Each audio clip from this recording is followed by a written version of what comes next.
beautiful afternoon. Today is Sunday, the 31st day of August 2025. This is the news hour on TV Sapientia. My name is Somto Okafo. You're welcome.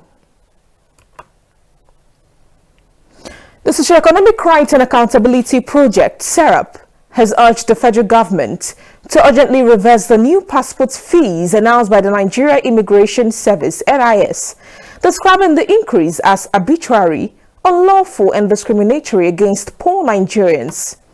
Recall the NIS had disclosed that effective from September 1, 2025, applications within Nigeria would now cost 100,000 naira for the 32-page 5-year validity passport and 200,000 naira for the 64-page 10-year validity passports. The hike comes less than a year after a similar upward review in September 2024.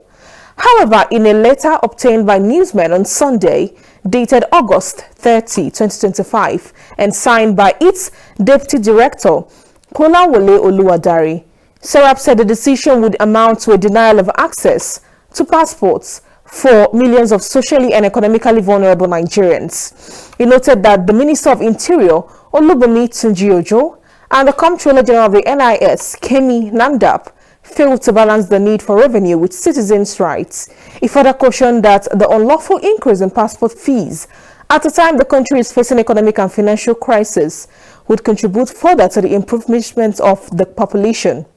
SERAP gave the federal government 7 days to comply with its demand or face legal action.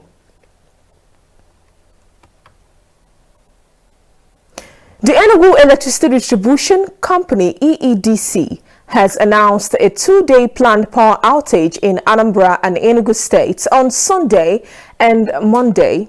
This was disclosed in a press statement issued by the group head corporate communications at EEDC, Emeka Eze, on Saturday. According to it, the outage is to allow the transmission company of Nigeria maintenance crew to replace a faulty overhead porcelain insulators at the 330 kV switchyard at the Awada transmission plant, Anambra State. In the press statement titled Notice of Planned Outage in Anambra State and Parts of Enugu State, the company informed its customers in Anambra State, as well as those in Oji River and surrounding communities in Enugu State, about the planned outage. Eze added that the outage is scheduled to take place from Sunday, August 31st, 2025 to Monday, September 1, 2025, between the hours of 9 a.m.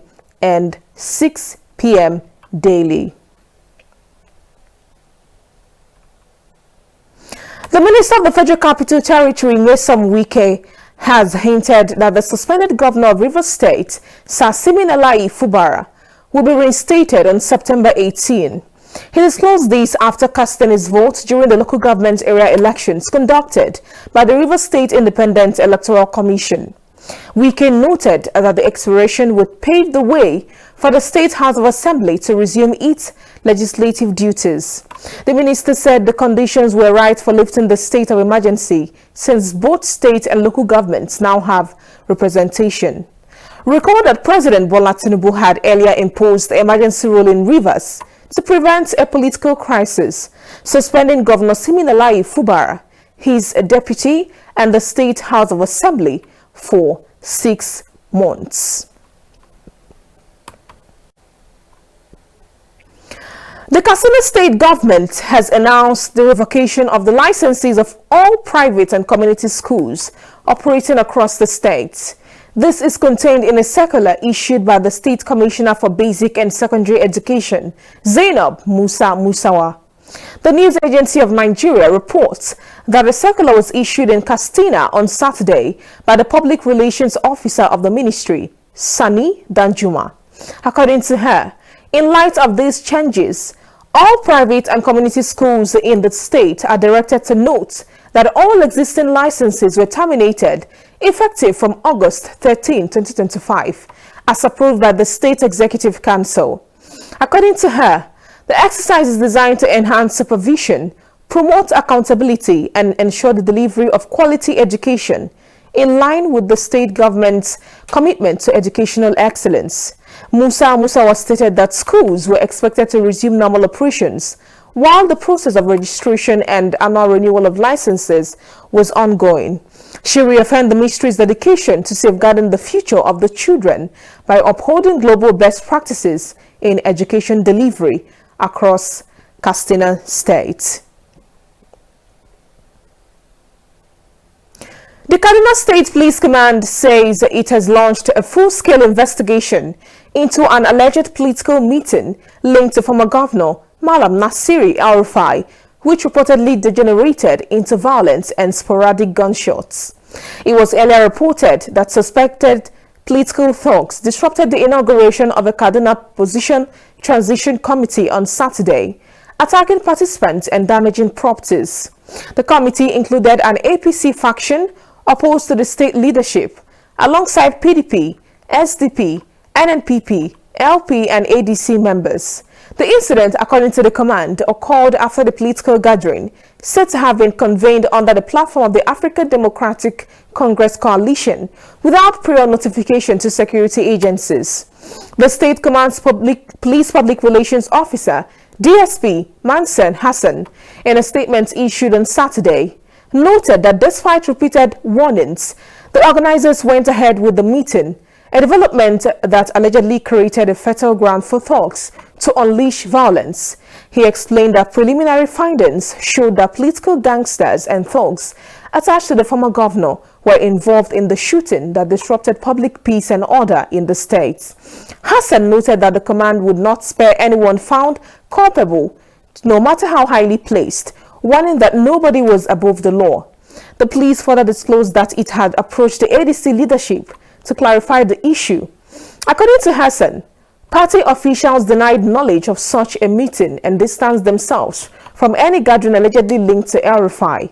He also warned that hotels, event centers and similar facilities would henceforth be held liable if they host political gatherings without first notifying security agencies. The command said it has suspended all unauthorized political gatherings across the state until due process and proper security arrangements were ensured, noting that the move was in the overall interest of peace and public safety. At least 15 people have reportedly died, while 3 others remain missing after a boat capsized in the Gumi local government area of Zamfara state. The incident happened on Friday, August 29, 2025, when villagers fleeing bandit attacks attempted to cross a river at Nasarawa Kifi in Benin Tudu ward. Eyewitnesses said the victims, mostly women and children from Damaga, Tonga, Maigwa, and Nasarawa Kifi, had rushed to the river in search of safety. The ill-fated boat, which could only carry 16 passengers, overturned during its third trip after 2 women forced themselves on board, despite the boat already being overloaded. The village head of Nasarawa Kifi, Alhaji Muhammadu Chigari, confirmed the tragedy, describing the atmosphere in the communities as one of grief. He revealed that the victims included 8 housewives, 3 babies, and 4 youths, while local divers are still searching for the missing. The deceased have since been laid to rest in a mass funeral led by Liman Yahaya in line with Islamic rites. He said a team from NEMA, in collaboration with the Zamfara State Emergency Management Agency, would visit the scene to ascertain the exact number of victims and provide relief materials for their families. The Academic Staff Union of Universities, ASUU, has declared that it is tired of the federal government's inaction on issues affecting members of the union.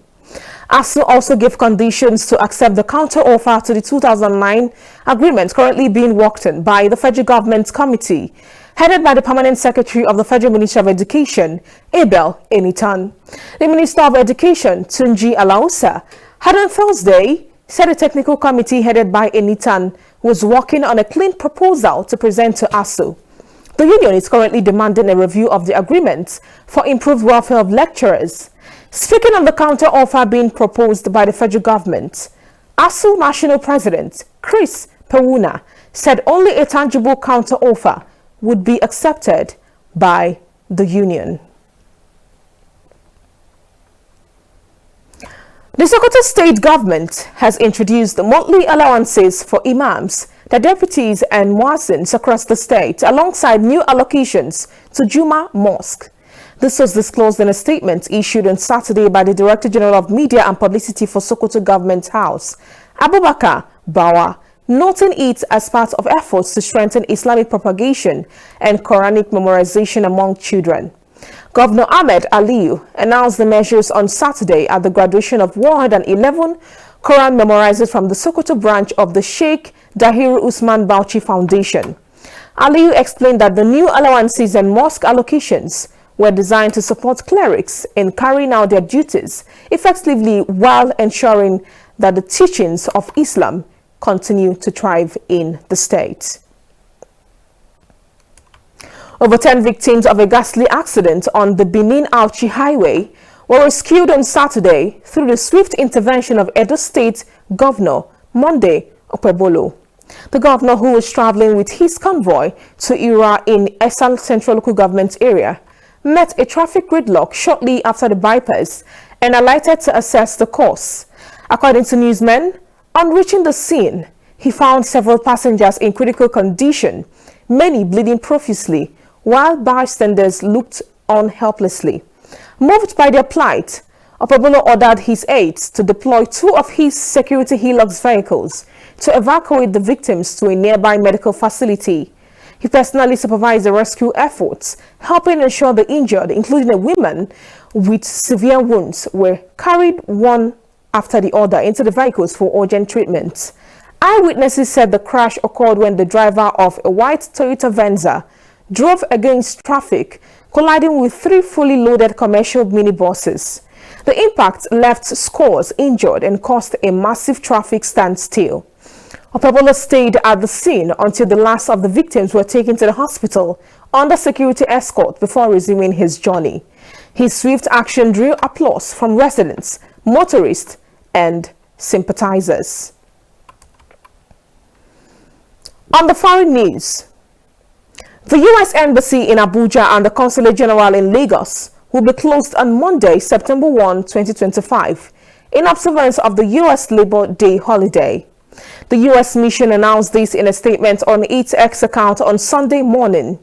The mission noted that the closure was a tribute to the contributions of American workers, a tradition dating back to 1882, when Matthew McGeer first proposed the holiday. While essential services will remain accessible through emergency contact channels, routine consular services will resume after the holiday. Nigerians seeking U.S. visas or consular assistance are advised to plan their visits accordingly.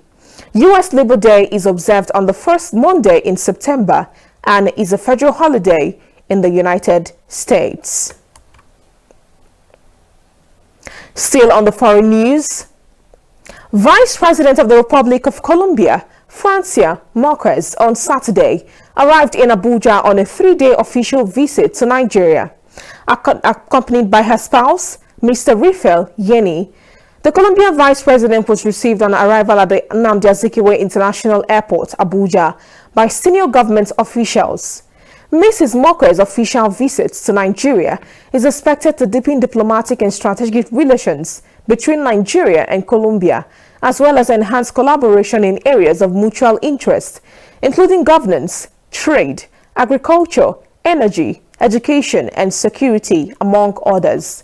The Colombian Vice President is accompanied on the visit by cabinet ministers, top government officials, and business sector leaders, who are set to engage their Nigerian counterparts in discussions around key areas aimed at strengthening ties between both countries. And finally, still on the foreign news, a prominent Ukrainian politician and former parliament speaker, Andriy Paribu, has been shot dead in western Ukraine, officials said, as a search was underway to find the attacker. Andriy Paribu, who also previously served as Secretary of Ukraine's National Security and Defense Council, was killed in the city of Lviv on Saturday.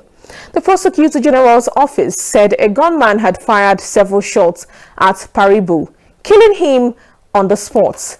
The attacker fled and a manhunt was launched. Ukrainian President Volodymyr Zelensky condemned the killing as a horrendous murder and offered his condolences to Paribu's family and loved ones. All right, that was the news hour on TV Sapientia. On behalf of the editorial and technical crew, my name is Somto Okafor. Good afternoon once again, and thank you for choosing TV Sapientia. Have a wonderful Sunday.